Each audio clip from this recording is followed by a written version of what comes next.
નમસ્કાર મિત્રો, જય દશામાં. મિત્રો, હાલમાં દશામાના વ્રત ચાલી રહ્યા હતા અને અનેક શ્રદ્ધાળુઓ પૂરી શ્રદ્ધાથી દશામાના વ્રત રહેતા હોય છે અને પૂરી શ્રદ્ધાથી 10 દિવસના ઉપવાસ કર્યા બાદ દશામાની મૂર્તિનું વિસર્જન કરતા હોય છે.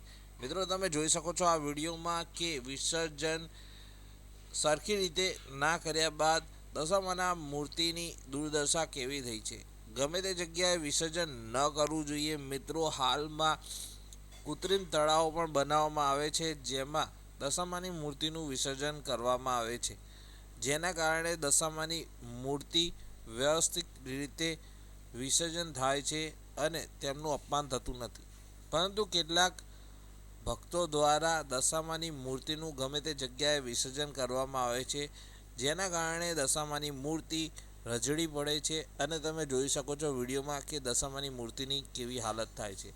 મિત્રો, દશામાના 10 દિવસના ઉપવાસ બાદ, દશામાના વ્રત રહ્યા બાદ આ એક દશામાનું અપમાન જ કહેવાય, જે આવી રીતે દશામાની મૂર્તિઓ રજડતી જોવા મળે છે.